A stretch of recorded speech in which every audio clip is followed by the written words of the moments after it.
Assalamualaikum warahmatullahi wabarakatuh. Bertemu kembali dengan channel Bunda Lala Formosa.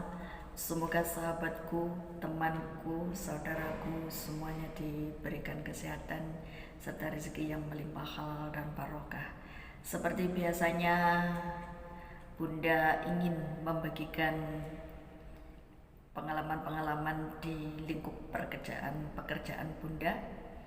Semoga apa yang Bunda Lala nanti sampaikan atau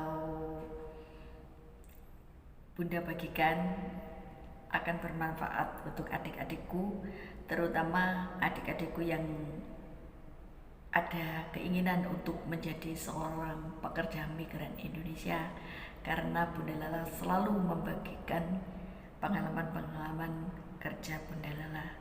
Oke, ikutin adik-adikku, simak sampai habis apa yang akan Bunda Lala bagikan nanti ya. Oke adik-adikku, kali ini Bunda Lala ingin membagikan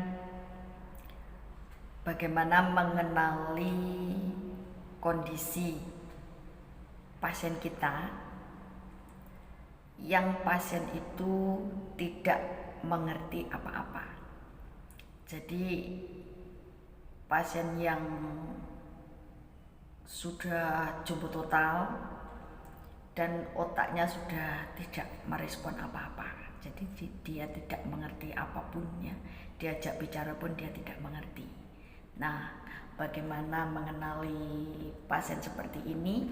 Misalkan ada perubahan-perubahan supaya tidak terlanjur sakit.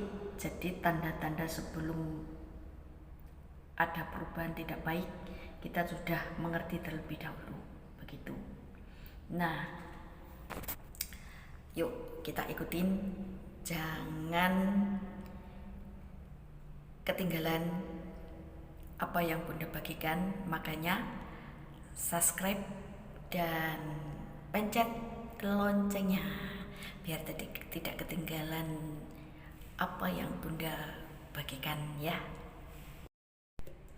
Oke, gini teman-temanku, adik-adikku ya, kita harus jeli melihat pasien kita yang tidak bisa merespon apa-apa.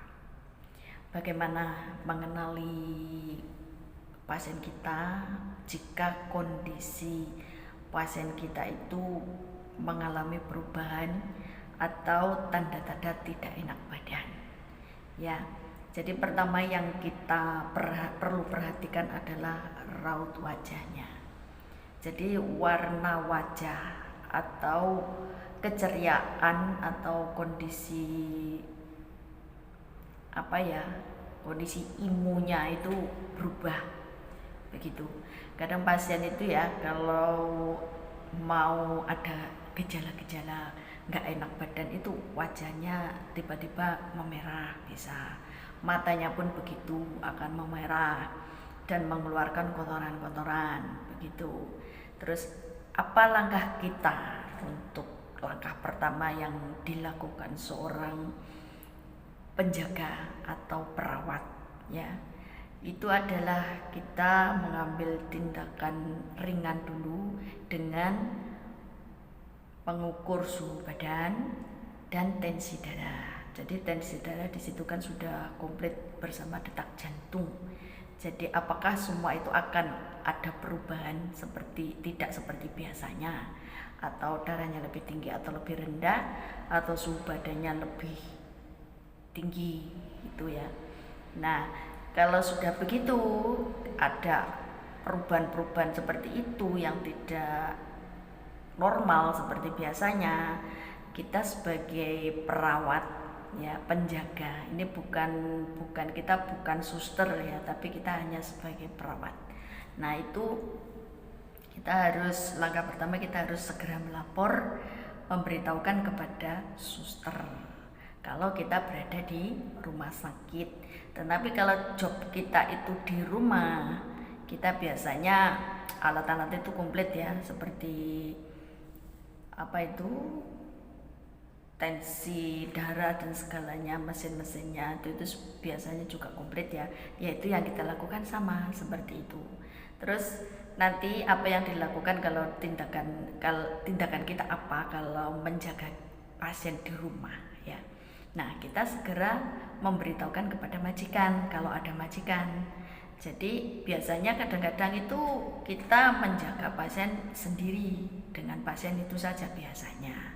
Kadang-kadang juga kumpul dengan majikan. Jadi banyak yang tidak kumpul dengan majikan. Jadi langkah pertama kita memberitahukan kepada majikan kalau di rumah.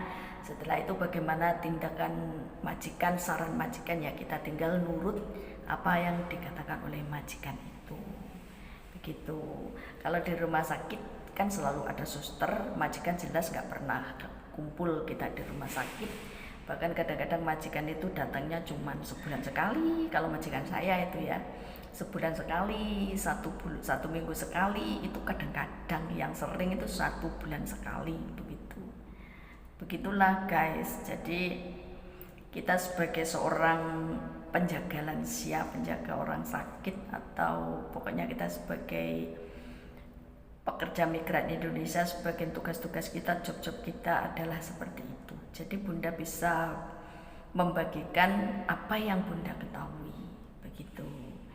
Nah, dan yang terpenting kawanku ya, kalau kita jaga orang sakit yang sudah jumbo, ada sekecil apapun masalahnya dari pasien itu, entah ada sedikit luka, sekecil apapun luka itu, pokoknya kita harus terus terang, kita harus memberitahukan kepada suster. Jadi jangan sampai suster itu mengetahui terlebih dahulu sebelum kita laporkan begitu. Kadang-kadang kalau saya keburu diketahui suster, itu kalau saya loh ya, itu bener-bener gak enak begitu rasanya. Jadi misalkan jangan sampai ada teguran dari suster, kita harus terlebih dahulu memberitahukan kepada suster sekecil apapun itu luka. Jadi kita tidak boleh memendam atau tidak boleh menyembunyikan. Kita berusaha untuk mengobati sendiri, kita menggampangkan atau gimana gitu ya. Karena masalah itu menurut kita sendiri tidak begitu bahaya menurut kita, karena hanya masalah kecil, masalah ringan, sehingga kita berusaha untuk menyembuhkan sendiri. Jangan ya. Jadi kita harus sekecil apapun masalah itu tetap harus memberitahukan kepada suster. Begitulah teman-temanku, adik-adikku, juga saudaraku semua. Semoga apa yang Bunda sampaikan menjadikan tambahan bekal untuk adik-adikku calon BMI. Semangat terus dan terus ikutin channel Bunda Lala Formosa, karena di situ banyak teori-teori perawatan orang tua. Jangan lupa pencet loncengnya, juga subscribe-nya. Terima kasih untuk yang sudah nonton video Bunda Lala. Assalamualaikum warahmatullahi wabarakatuh.